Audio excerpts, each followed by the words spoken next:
Hello everyone, आज हम करेंगे आपका बिजनेस का 8th चैप्टर कंट्रोलिंग। तो शुरू करते हैं कंट्रोलिंग की मीनिंग से। तो आइए उससे पहले पढ़ते हैं थोड़ी सी डेफिनेशन कंट्रोलिंग की।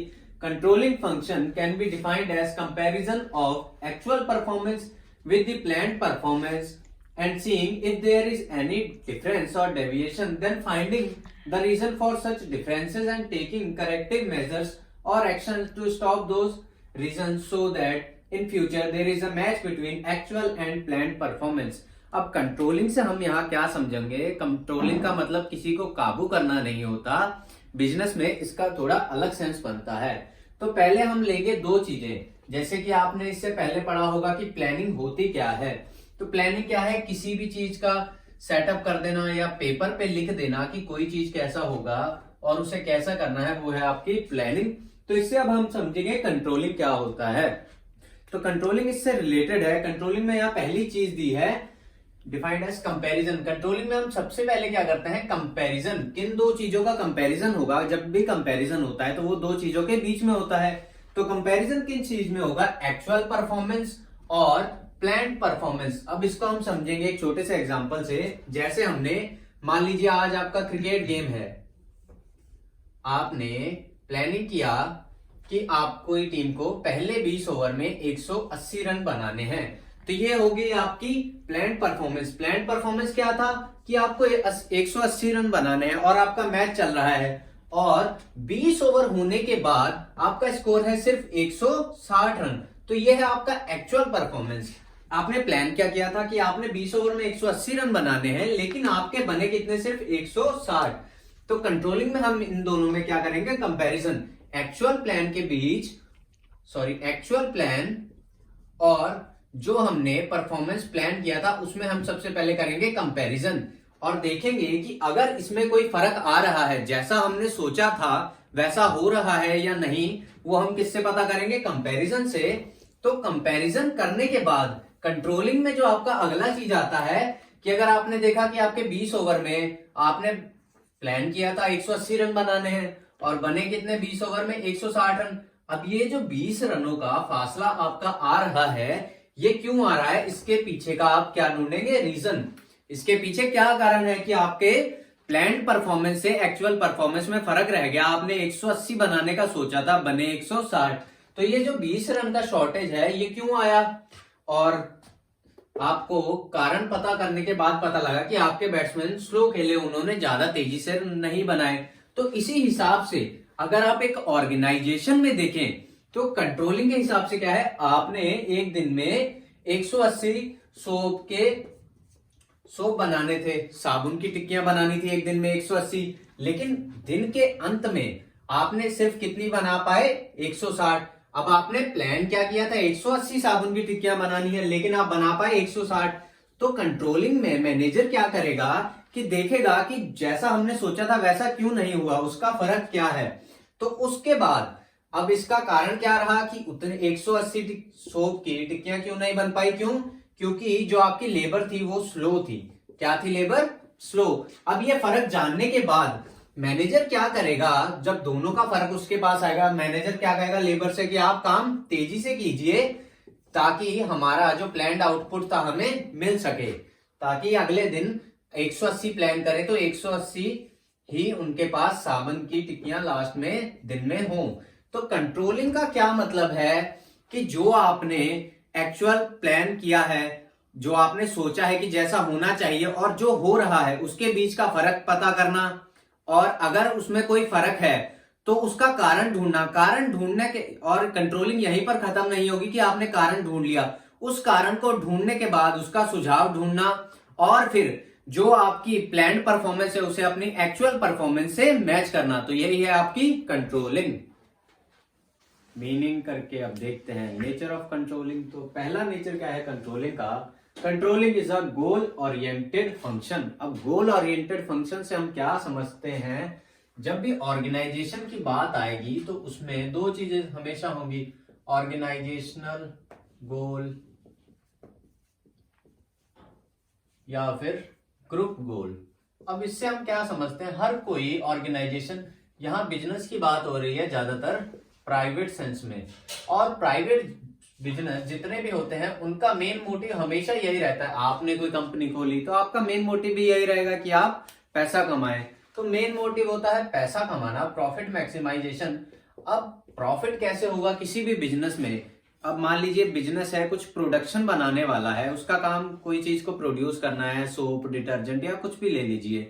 तो अब आपके पास प्रॉफिट मैक्सिमम कैसे होगा? जब आपका प्रोडक्ट बनेगा। और प्रोडक्ट कैसे बनेगा? एक अकेला जना कभी भी कंपनी में प्रोडक्ट नहीं बना सकता। तो कंपनी के स्पेसिफिक टारगेट होते हैं हर कंपनी के। मान लीजिए किसी कंपनी का टारगेट है कि एक महीने में मेरे को 10,000 डिटर्जेंट पाउडर के पाउच बेचने हैं, और दूसरी कंपनी का है कि मुझे 20,000 सीडी प्लेयर्स बेचने हैं। तो ऐसे ही हर कंपनी का अपना अपना गोल होता है, और एक इंसान अकेला इन गोल्स को पूरा नहीं कर सकता। क्यों? क्योंकि सीडी प्लेयर बनाने के लिए मान लीजिए आपको बहुत से लोगों की जरूरत है। कैसे? एक सीडी प्लेयर को बनाने के लिए आपको बहुत सी चीजें चाहिए होंगी। पहले तो उसके लिए रॉ मटेरियल जो भी लगता है। रॉ मटेरियल का यही मतलब नहीं कि जो चीजें आपको नेचर से मिलेंगी वही रॉ मटेरियल नहीं। किसी चीज को बनाने के लिए रॉ मटेरियल उसके अलग अलग होते हैं। अब सीडी प्लेयर्स को बनाने के लिए पहले रॉ मटेरियल चाहिए, फिर उसके लिए मशीनरी चाहिए, फिर स्किल्ड लोग चाहिए जो सीडी बना सके। तो सीडी बनाने के लिए अलग अलग लोगों की जरूरत है, एक अकेला इंसान उसे नहीं बना सकता। तो इसीलिए किसी भी कंपनी को अपना प्रॉफिट बढ़ाने के लिए या फिर प्रॉफिट मैक्सिमाइजेशन के लिए सबसे पहले अपना प्रोडक्ट या एक स्पेसिफिक गोल बनाना पड़ता है कि वो इतने टाइम में इतना काम करने वाली है, और उसके बाद उस गोल को मिलकर अचीव करना होता है। सबको मिलकर अचीव करना होता है। तो उसी को कहते हैं ऑर्गेनाइजेशनल गोल या फिर ग्रुप गोल। ऑर्गेनाइजेशनल गोल या फिर ग्रुप गोल।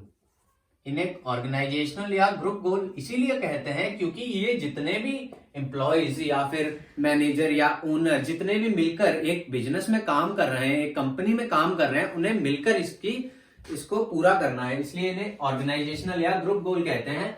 अब कंट्रोलिंग पे आते हैं। कंट्रोलिंग गोल ओरिएंटेड फंक्शन कैसे है? सपोज आपने सोचा कि आज एक दिन में हमें हर दिन में 1,000 प्रोडक्ट बनाना है किसी भी चीज का। एस आपकी कंपनी डिटर्जेंट पाउच बनाती है, तो आपका टारगेट क्या है डेली कि आपने 1,000 पाउच बनाना है। अब इसमें कंट्रोलिंग कैसे आएगी कि आपने रोज सोचा है कि 1,000 पाउच बनाना है, ये आपका क्या है? ग्रुप गोल है। और अगर आपके दिन में 1,000 पाउच नहीं बन रहे तो आप देखेंगे कि उसमें कहां दिक्कत है, या कौन सा फंक्शन या कौन सी ऐसी सेक्शन है आपके बिजनेस का, कौन सा ऐसा सेक्शन है, या वो प्रोडक्शन सेक्शन भी हो सकता है या फिर सप्लाई वाला सेक्शन भी, कहां कमी आ रही है उसको देखना, फिर उस सेक्शन में सुधार लाना। ये तो हो गया आपका कंट्रोलिंग। अब कंट्रोलिंग गोल ओरिएंटेड प्रोसेस कैसे हुई कि आपने देखना है कि कंट्रोलिंग किस मुद्दे से की जाती है कि जो गोल है वो पूरा हो रहा है या नहीं हो रहा। जो आपका स्पेसिफिक गोल है वो पूरा हो रहा है या नहीं हो रहा, उसी को लेके कंट्रोलिंग की जाती है। इसलिए कंट्रोलिंग को क्या कहते हैं? गोल ओरिएंटेड फंक्शन भी कहते हैं। अब नेक्स्ट पे आते हैं। Controlling is an all pervasive function. पहले तो परवेसिव वर्ड का मतलब देखेंगे।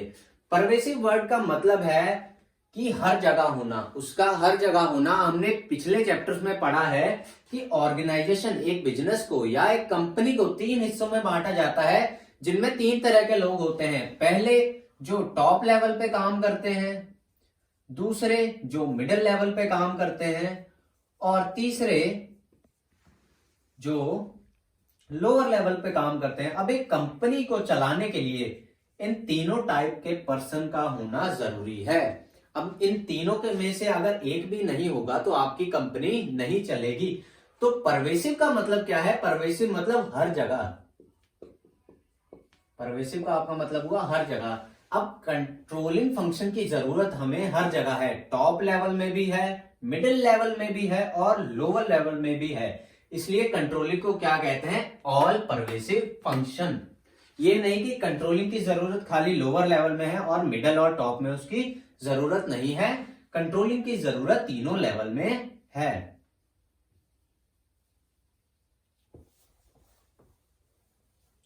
अब नेक्स्ट है आपका controlling is both backward looking as well as forward looking function. अब हम देखेंगे कि इसमें बैकवर्ड लुकिंग कंट्रोलिंग में और फॉरवर्ड लुकिंग है क्या।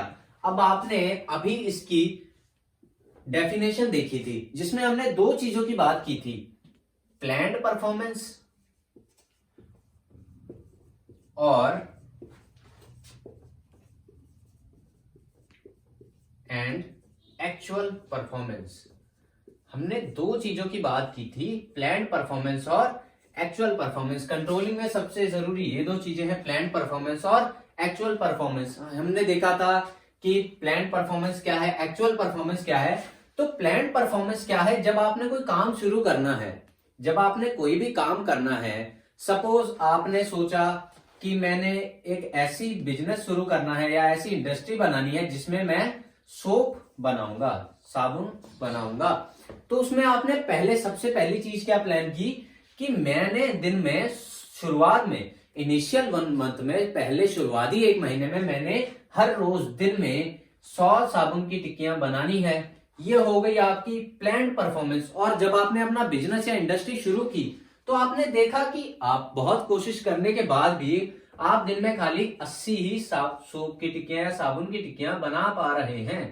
तो यह है आपका प्लान्ड परफॉर्मेंस। प्लान क्या होता है, पहले से किसी काम को शुरू करने से पहले उसका प्लान बनाना ही आपका प्लान्ड परफॉर्मेंस है, कि आपने सोचा कि मैं ये काम ऐसा करूंगा। और एक्चुअल जो असल में हो रहा है, अब आपने सोचा कि मैं रोज दिन में 4 घंटे पढ़ा करूंगा जिससे कि मैं एग्जाम में अच्छे मार्क्स ला पाऊं, लेकिन जब एग्जाम पास में आए तो आपने देखा कि आप मुश्किल से 2 घंटे भी अपनी पढ़ाई को नहीं दे पा रहे। तो ये था आपका प्लान्ड परफॉर्मेंस और एक्चुअल परफॉर्मेंस। तो अब कंट्रोलिंग बैकवर्ड और फॉरवर्ड लुकिंग कैसे है, पहले तो कंट्रोलिंग में हमें देखना पड़ेगा कि हमारा प्लान्ड परफॉर्मेंस क्या है। अगर प्लान्ड परफॉर्मेंस देखेंगे तो हम पीछे मुड़ के देखेंगे, मतलब समय में पीछे जाके देखेंगे कि हमने क्या सोचा था। और फॉरवर्ड लुकिंग कि असल में हो क्या रहा है, और अगर ये गलत भी हो रहा है, जैसा हमने सोचा उतना आउटपुट नहीं निकल रहा है, तो वो आगे हम सही कैसे कर सकते हैं। तो इसलिए इसे बैकवर्ड लुकिंग और फॉरवर्ड लुकिंग फंक्शन भी कहते हैं। अब क्या है, लास्ट है आपका controlling is a continuous function. Controlling क्या है, चलने वाला, लगातार चलने वाला फंक्शन। अब आपने क्या किया कि दिन के पहले, महीने के पहले हफ्ते में देख लिया कि आपके 100 टिक्कियां बन रही थी, हाँ भाई कि 80 बनी है, तो उसे सुधार लाके, जो भी कमियां थी उनमें सुधार लाके आपने पहले हफ्ते में देख लिया कि आपका 100 आउटपुट आ रहा है जितना आपने सोचा था। अब आपने उसके बाद कंट्रोलिंग फंक्शन यानी हिसाब लगाना छोड़ दिया, तो अगले हफ्ते में क्या हुआ, फिर गिरावट आ गई, तो कंट्रोलिंग तो गई।